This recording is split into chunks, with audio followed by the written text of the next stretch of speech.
ನಿಮ್ಮ ಹಳೆಯ ಒಡವೆನ ಅಧಿಕ ಬೆಲೆಗೆ ಮಾರಬೇಕೆ? ಅಟಿಕಾಗೆ ಕಾಲ್ ಮಾಡಿ 8880 ಅಟಿಕಾ ಗೋಲ್ಡ್ ಕಂಪನಿ.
ಸಿದ್ದರಾಮಯ್ಯನವರ ಪತ್ರಿಕಾಗೋಷ್ಠಿ ಆರಂಭ ಆಗುತ್ತೆ.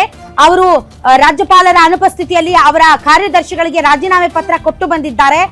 ಕಾರ್ಯದರ್ಶಿಗಳು ಪತ್ರವನ್ನು ಸ್ವೀಕರಿಸಿದ್ದಾರೆ, ಆದರೆ ಅಂಗೀಕರಿಸಿಲ್ಲ. ಸಂಜೆ ಗೆಹ್ಲೋಟ್ ಅವರು ಬಂದು ಆ ರಾಜೀನಾಮೆ ಪತ್ರವನ್ನ ಅಂಗೀಕರಿಸ್ತಾರೆ. ಸೊ ಜಂಟಿ ಸುದ್ದಿಗೋಷ್ಠಿ ಡಿಕೆ ಶಿವಕುಮಾರ್, ಸಿದ್ದರಾಮಯ್ಯ ಮತ್ತು ಪರಮೇಶ್ವರ್ ಪ್ರಮುಖ ನಾಯಕರುಗಳ ನೇತೃತ್ವದಲ್ಲಿ ಈಗ ಜಂಟಿ ಸುದ್ದಿಗೋಷ್ಠಿ ನಡೀತಾ ಇದೆ.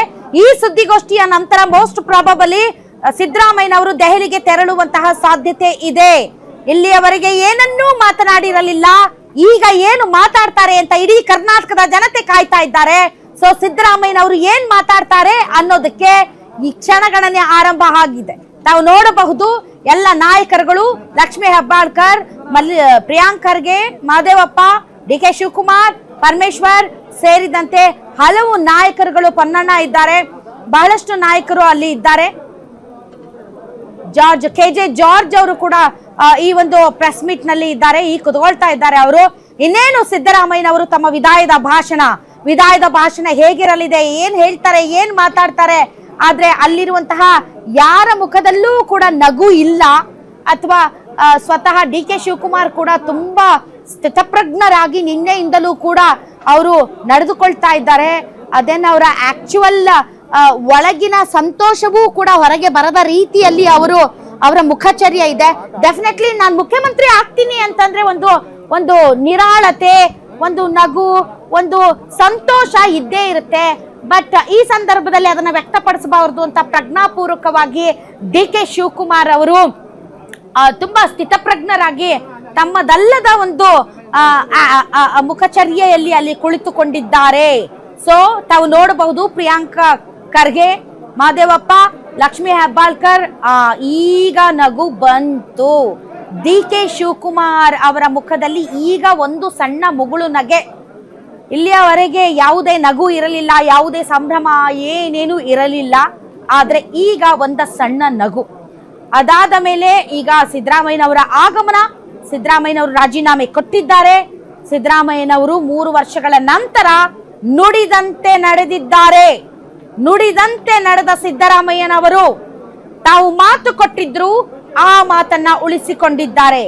World power is world power ಅಂತ ಬಂದಿದ್ದಾರೆ. ಸಿದ್ದರಾಮಯ್ಯನವರು ಬರ್ತಾ ಇದ್ದಾರೆ, ಹ್ಯಾರಿಸ್ ಅವರು ಕೂಡ ಅವ್ರ ಜೊತೆಗೆ ಇದ್ದಾರೆ.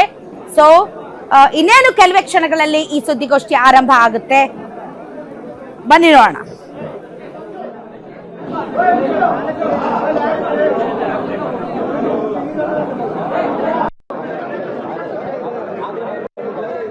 ಗಲಾಟೆ ಮಾಡೋದು ನಿಲ್ಲಿಸ್ರಪ್ಪ.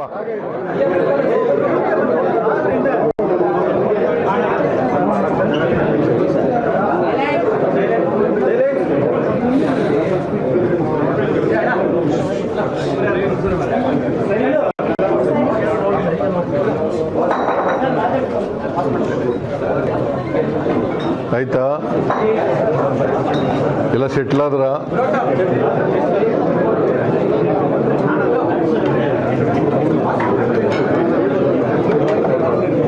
ಎಲ್ಲ ಮಾಧ್ಯಮದ ಸ್ನೇಹಿತರೆ,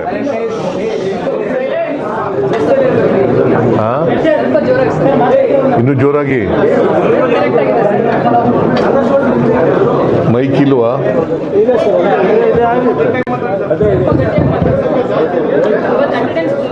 ಕೇಳಿಸ್ತಾ ಇದೆ ಎಲ್ರಿಗೂ? ಮಾಧ್ಯಮದ ಸ್ನೇಹಿತರೆ, ನಿಮ್ಮೆಲ್ಲರಿಗೂ ನಮಸ್ಕಾರ.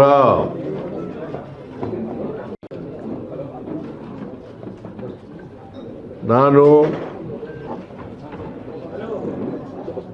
ಮುಖ್ಯಮಂತ್ರಿ ಸ್ಥಾನಕ್ಕೆ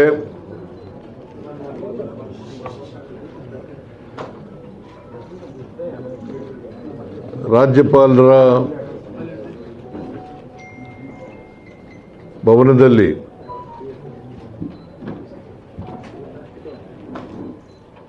ರಾಜೀನಾಮೆಯನ್ನು ಸಲ್ಲಿಸಿದ್ದೇನೆ.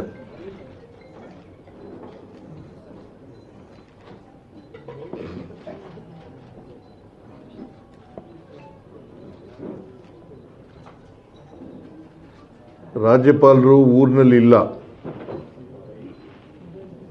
ಇವತ್ತು ರಾತ್ರಿ ಬರ್ತಾರೆ ಅಂತೇಳಿ ಅವರ ಕಚೇರಿನಲ್ಲಿ ತಿಳಿಸಿದರು.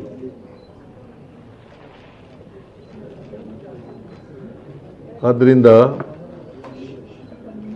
ರಾಜೀನಾಮೆ ಪತ್ರವನ್ನು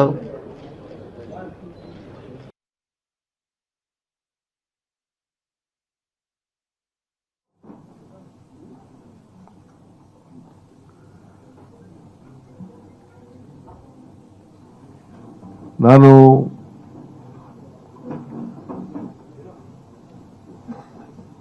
ಮೊದಲಿನಿಂದಲೂ ಹೇಳ್ತಿದ್ದೆ, ಅನೇಕ ಸಾರಿ ಹೇಳಿದ್ದೀನಿ ಮಾಧ್ಯಮದವರು ಮುಂದೆ ಮತ್ತೆ ಹೊರಗಡೆ.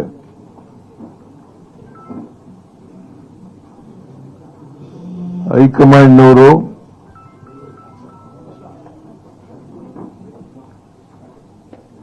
ಯಾವಾಗ ಸೂಚಿಸ್ತಾರೆ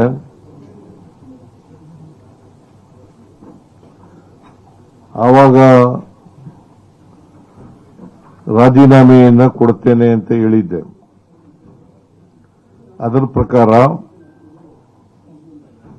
ಮೊನ್ನೆ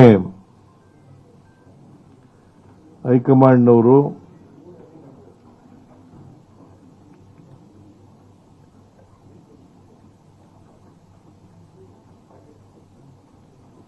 ರಾಜೀನಾಮೆ ಕೊಡಿ ಅಂತ ಹೇಳಿದ ಮೇಲೆ ನಾನು ನಾಳಿದ್ದು ರಾಜೀನಾಮೆ ಕೊಡ್ತೀನಿ ಅಂತ ಹೇಳಿದೆ. ಅಂದ್ರೆ ಈ ಒಂದು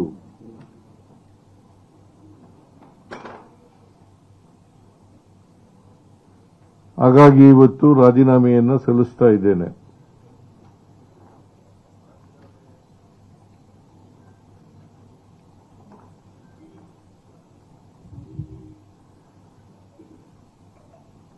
ರಾಜ್ಯಪಾಲರು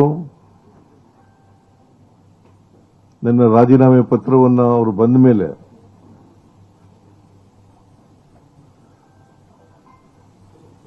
ಅಂಗೀಕಾರ ಮಾಡ್ತಾರೆ ಅಂತೇಳಿ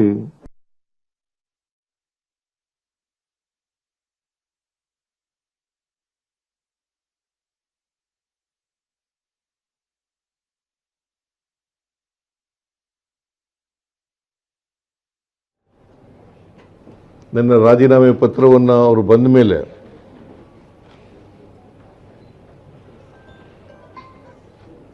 ಅಂಗೀಕಾರ ಮಾಡ್ತಾರೆ ಅಂತೇಳಿ ಸಂಪೂರ್ಣ ವಿಶ್ವಾಸ ಇದೆ. ಯಾಕಂದರೆ ಸಂವಿಧಾನದ ಪ್ರಕಾರ ಮಾಡಲೇಬೇಕು.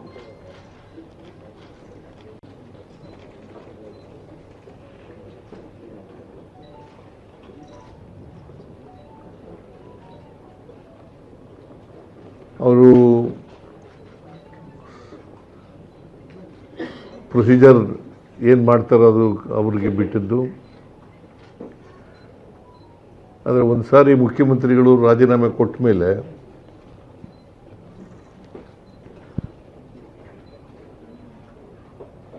ಅಂಗೀಕಾರ ಮಾಡಿ ಮುಂದಿನ ಮುಖ್ಯಮಂತ್ರಿಗೆ ಅವಕಾಶ ಮಾಡಿಕೊಡ್ಬೇಕಾಗಿರ್ತಕ್ಕಂಥದ್ದು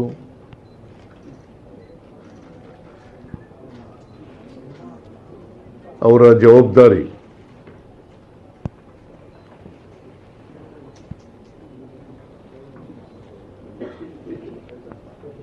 ನಮ್ಮ ಪಕ್ಷ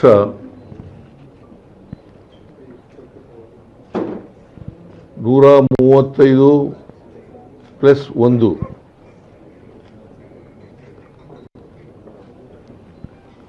ಸ್ಥಾನಗಳನ್ನು ನಾವು ಪಡೆದಿದ್ದೇವೆ.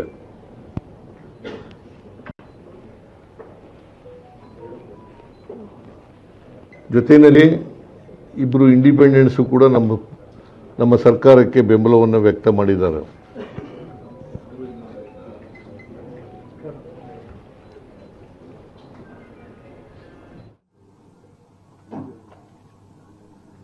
ಸಂವಿಧಾನಬದ್ಧವಾಗಿದೆ ಅಂತಕ್ಕಂಥ ಮಾತುಗಳನ್ನು ಈ ಸಂದರ್ಭದಲ್ಲಿ ಹೇಳಲಿಕ್ಕೆ ಬಯಸ್ತಾ ಇದ್ದೇನೆ.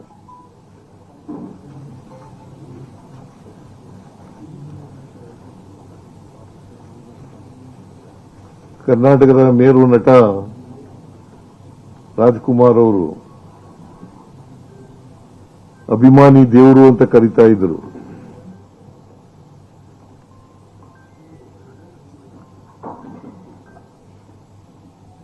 ನಾನು ರಾಜಕಾರಣಿ.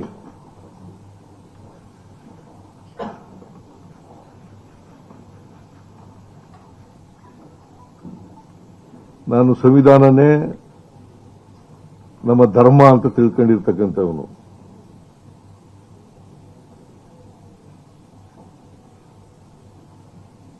ಮತದಾರರೇ ನಮ್ಮ ಅಭಿಮಾನಿ ದೇವರು.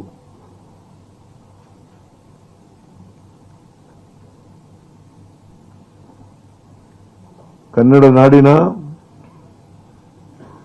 ಕರ್ನಾಟಕದ 7 ಕೋಟಿ ಜನಸಂಖ್ಯೆ ಸೇವೆ ಮಾಡತಕ್ಕಂಥ ಅವಕಾಶ ನನಗೆ ಸಿಕ್ಕಿತ್ತು. 2 ಬಾರಿ ಮುಖ್ಯಮಂತ್ರಿ ಆಗ್ತಕ್ಕಂಥ ಅವಕಾಶ ಸಿಕ್ಕಿತ್ತು.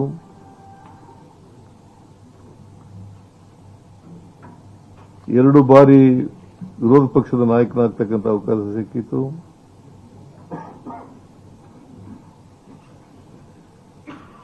ಈ ಅವಕಾಶವನ್ನು ಒದಗಿಸಿಕೊಟ್ಟಂತ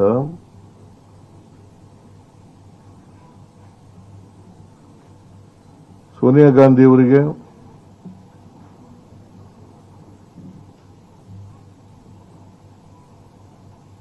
ರಾಹುಲ್ ಗಾಂಧಿ ಅವರಿಗೆ,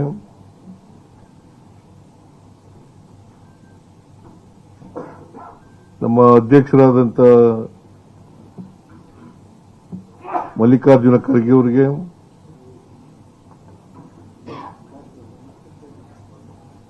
ಈ ಸಂದರ್ಭದಲ್ಲಿ ಅಪಾರವಾದಂಥ ಧನ್ಯವಾದಗಳನ್ನು ಅವರಿಗೆ ತಿಳಿಸ್ತಕ್ಕಂಥ ಕೆಲಸವನ್ನು ಮಾಡ್ತೇನೆ.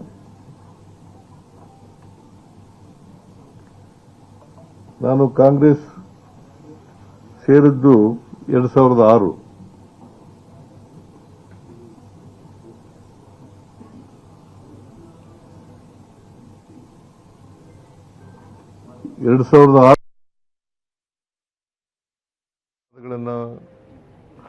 ಅವರಿಗೆ ತಿಳಿಸ್ತಕ್ಕಂಥ ಕೆಲಸವನ್ನು ಮಾಡ್ತೇನೆ.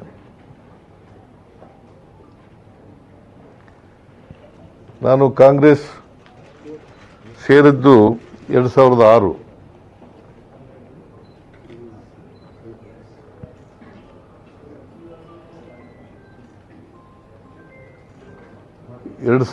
ರಿಂದ ಕಾಂಗ್ರೆಸ್ಸಿನ ಕಾರ್ಯಕರ್ತರು, ಎಲ್ಲ ಕಾಂಗ್ರೆಸ್ಸಿನ ಮುಖಂಡರುಗಳು, ಶಾಸಕರು, ಲೋಕಸಭಾ ಮತ್ತು ರಾಜ್ಯಸಭಾ ಸದಸ್ಯರು,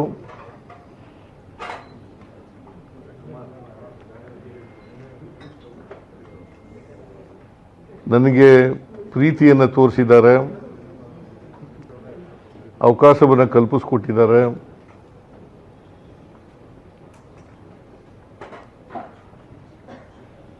ಅವರೆಲ್ಲರಿಗೂ ಕೂಡ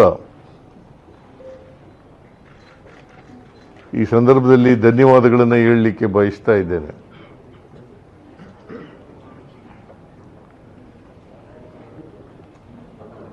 ನಾನು 2 ಸಾರಿ ಮುಖ್ಯಮಂತ್ರಿ ಆಗಿರುವಾಗ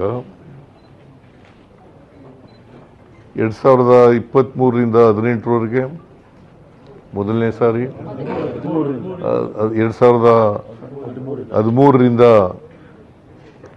18ರವರೆಗೆ, ಆಮೇಲೆ 23ರಿಂದ ಇಲ್ಲಿವರೆಗೆ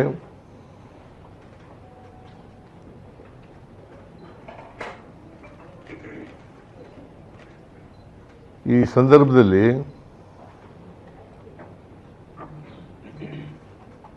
ನನ್ನ ಜೊತೆ ಕೆಲಸ ಮಾಡಿದಂಥ ನನ್ನ ಸಹೋದ್ಯೋಗಿಗಳು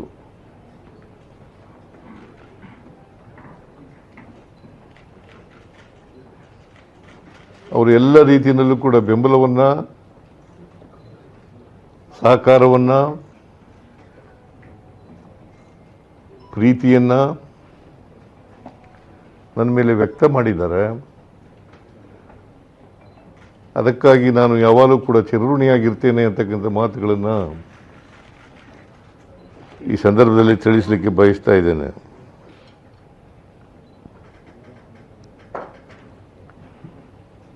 ನಾನು ಹಳ್ಳಿಗಾಡಿನಿಂದ ಬಂದಂಥವನು.